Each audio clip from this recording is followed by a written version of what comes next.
안녕하세요. 네 번째 시간입니다. 우리는 지난 시간에 생물의 특성을 배웠었는데요. 지금 예시를 보고 이게 생물의 특성과 어느 게 연관되어 있는가라는 과제가 나갔었습니다. 여기 대장균이라는 얘기가 있는데 이 대장균은 세균의 예입니다. 대표적인 세균의 예인데 이거 균, 그래서 세균의 균자입니다. 대장균은 하나의 세포로 된 생물이다. 그래서 세포로 이게 세포로 구성되어 있다라고 하시면 되겠네요. 세균은 단세포 생물이었나요? 다세포 생물이었나요? 그렇죠. 얘는 단세포 생물이었고 그 다음에 또 원핵이었어요? 진핵이었어요? 핵이 있나 없나? 핵이 없는 원핵 생물이었습니다. 자, 나번 보시면요. 효모는 라고 하는데 이 효모는요.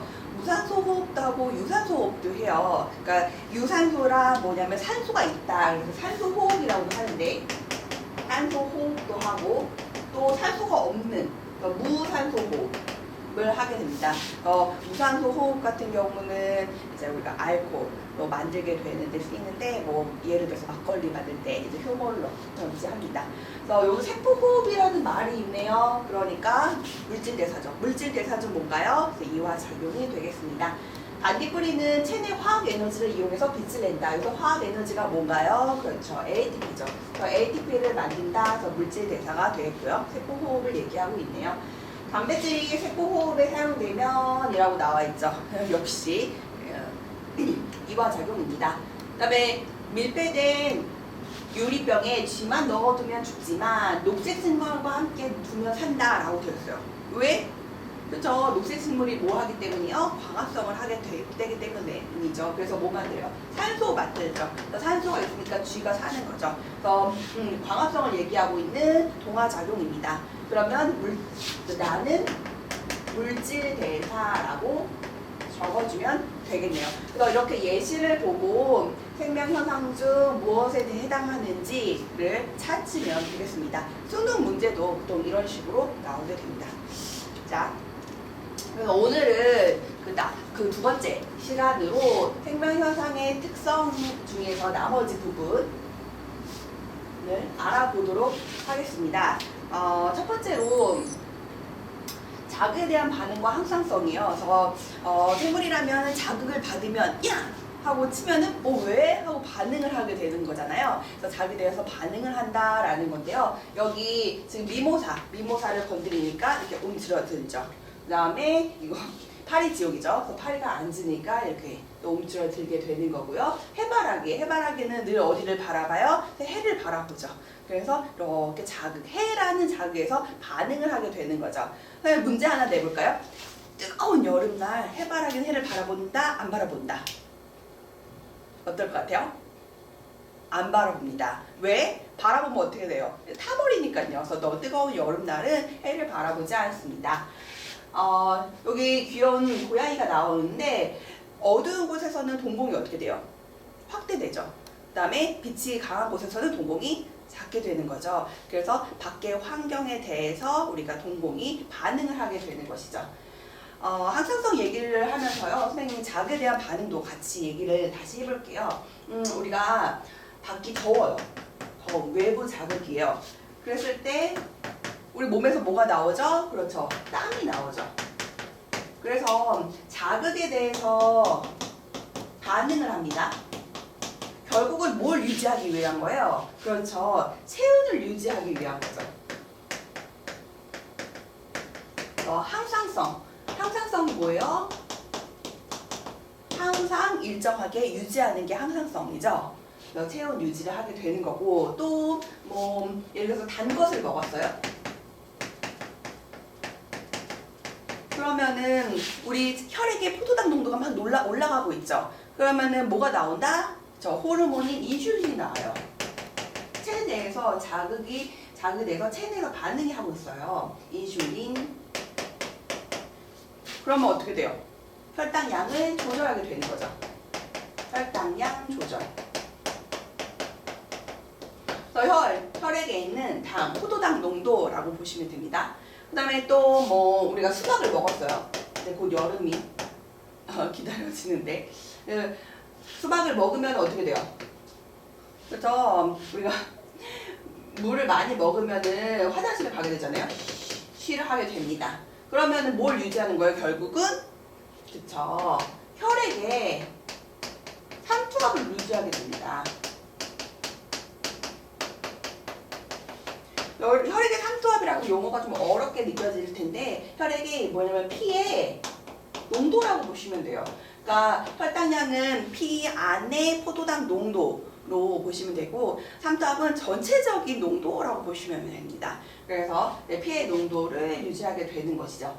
자극의 반응에 의해서 항산성까지 연결이 된다라는 거예요. 자기에 대한 반응은 우리 3단원 신경계에 가서 좀 더 자세히 다룰 것이고요. 항산성 같은 경우도 3단원 내분비계에 가서 자세히 다룰 예정입니다. 자, 그럼 그림으로 다시 한번 살펴볼게요. 더운 날 땀이 나는 거, 뭐를 유지하는 거, 그렇죠. 체온을 유지하는 거, 그 다음에 혈액에 있는 혈당량을 유지하게 된다라는 거. 그다음에 여기 보시면은 이제 화장실에 가서 소변을 누는 것이 뭘 유지하는 것이다? 혈액에 있는 삼투압 농도를 유지하게 되는 것이다라는 거. 그렇죠? 그다음에 네 번째, 발생과 생장입니다. 발생이 무엇이냐? 발생은요, 여기 수정란이 있어요. 수정란이 온전한 개체의 모습을 보이는 게 발생입니다. 완전한 개체의 모습을 보일 때까지가 발생이에요. 그 다음에 좀 자랐죠. 그러니까 뭐 눈코입 다 있죠? 그럼 뭐 다 있잖아요. 그런데 그게 다 커졌죠. 이렇게 커지는 거, 이것을 뭐라고 하냐면 생장이라고 합니다. 여기까지가 발생, 그 다음에 생장이 돼요. 근데 둘 다 뭐냐면 이건 다세포 생물에 해당돼요. 단세포 생물은 분열을 하면은 바로 생시, 자손을 낳게 되는 거거든요. 근데 다세포 생물은 이제 발생을 할 때 이제 뭔가 완전한 개체의 모습을 보일 때까지 계속 분열을 하고 또 자라는 것도 계속 체세포 분열을 하게 되는 거거든요. 그래서 발생과 생장은 다 다세포 생물에 해당되는 내용입니다. 선생님이 질문을 하나 할게요. 한번 여러분 맞춰보도록 하세요. 여기 알이 있는데 이 알은 개구리 알이에요. 개구리 알. 개구리가 되기까지 뭘 거쳐요? 올챙이 시설을 거쳐. 올챙이. 그 다음에 올챙이가 앞다리가 먼저 나와요? 뒷다리가 먼저 나와요? 그래서 뒷다리가 먼저 나오죠. 그래서 뒷다리가 쏙 하고 그 노래도 있죠. 그 다음에 이제 앞다리가 나오죠. 그 앞다리가 나오면서 꼬리가 짧아지고 그 다음에 이제 개구리가 되죠. 개구리가 되고 그 다음에 이제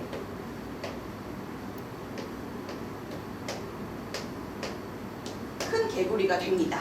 자, 그러면 1번, 2번, 3번, 4번, 5번 중에 어디까지가 발생일까요? 어디까지? 1번? 4번? 네, 4번까지가 발생입니다. 그러니까 완전한 개체의 모습을 보일 때까지가 발생이고 그 이유가 생장이라고 보시면 돼요. 또 다른 예로 나비를 들 수 있는데 나비 알에서 그다음에 애벌레가 되고 그다음에 얘가 번데기가 되죠. 그다음에 나비가 되잖아요. 그럴 때 여기까지 나비의 모습을 보일 때까지가 발생이 되는 거고요. 그다음에 나비가 더 커졌다. 그러면 이게 생장이 되는 것입니다. 어떤 생물은 생장이 없을 수도 있어요. 그냥 발생해서 이제 끝나는 경우도 있습니다. 그럼 발생과 생장이 이제 이해가 되셨을 것이라고 생각이 드는고요. 자, 생식과 유전인데요. 여기서부터는 종족 유지를 위한 특성입니다. 생식이 뭐냐면 자손을 낳는 거예요. 그래서 생식에는 무성생식이 있고 유성생식이 있는데요. 자, 여기서 그림을 보여줄게요. 이것은 무성생식일까요? 유성생식일까요? 네, 여기 자손이 옆에서 조금 나고 많이 자라면 뚝 하고 떨어지게 되는 거예요. 그래서 히드라가 되는데 여기 자손이 있죠. 근데 이거는 무성생식입니다. 성이 없어요. 그래서 자손을 만들다가 뚝 하고 떨어뜨리게 되는 거예요. 근데 우리는 무슨 생식을 해요? 유성생식을 하죠. 그래서 정자하고 난자가 만난다. 성이 있다라는 거예요. 그래서 유성생식을 하게 됩니다. 무성생식과 유성생식 중에서 급격한 환경 변화에 잘 적응하는 것은 무엇일까요? 네, 유성생식입니다. 왜냐하면은 이거는 부모와 동일한 유전자를 가지게 돼요. 그래서 만약에 부모가 죽을 환경이에요. 그러면은 자손도 같이 죽는 거예요. 근데 정자와 난자가 만나 새로운 개체가 되는 것이잖아요. 유전자 구성이 달라져요. 만약에 부모가 죽을 환경이라도 자손을 살 수가 있는 거죠. 그래서 급격한 환경 변화에 더 잘 적응하는 것은 유성생식이고 이게 더 진화된 형태다라고 보시면 되겠습니다. 선생님이 앞에서 발생과 생장 얘기했었는데요. 수정란이 발생을 해서 응애하고 아기가 태어나게 되는 거죠. 그 다음에 성인이 되는 거죠. 그래서 여기 부분이 발생이다. 완전한 개체의 모습을 보일 거. 그 다음에 자라는 거 생장이다 라고 했습니다. 이 앞부분이 뭐가 있어요? 정자하고 난자가 만나서 수정란이 되는 것이죠. 그래서 여기가 뭐냐면 생식이 됩니다. 되셨죠? 그럼 유전입니다. 유전이 뭐냐면 부모를 닮는 거예요. 여기 얼룩말이 있는데 부모를 닮았죠. 그리고 여러분 어릴 때부터 유전에 대한 동요를 들었을 거예요. 한번 들어보시죠.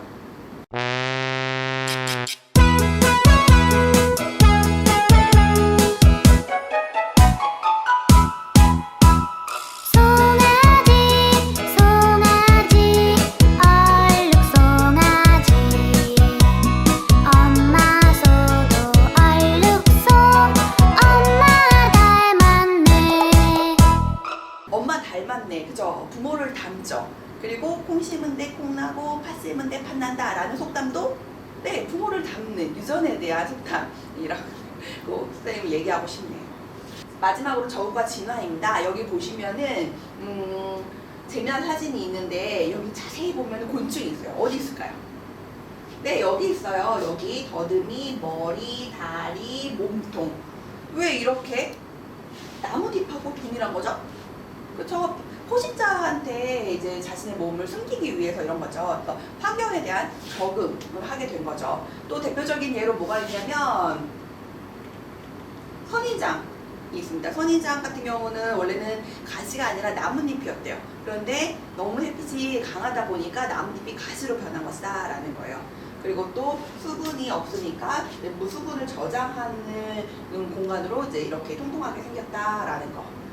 그리고 또 뭐 박쥐 같은 경우는 눈이 퇴화됐어요. 기능이 퇴화됐는데 왜냐하면 어두운 곳에서 밤에만 활동을 하고 또 초음파로 물건을 감지를 하죠. 그렇기 때문에 굳이 볼 필요가 없어요. 그래서 기능이 퇴화됐다라는 거. 또 생활 습성이 달라지는 것도 있어요. 너무 추우면은 이제 밖에서 이제 왔다 갔다 생활하기 힘드니까 동면을 하는 생활 습성이 변한다라는 거. 또 다른 예로 사막여우하고 그다음에 북극여우를 한번 들어볼게요. 사막여우가 더 작아요? 북극여우가 더 작아요? 사막여우가 더 작고 말단도 사막여우가 더 큽니다. 그러면은 사막여우가 이쪽에다 해볼까요? 사막여우는 말단이 크고 작아요.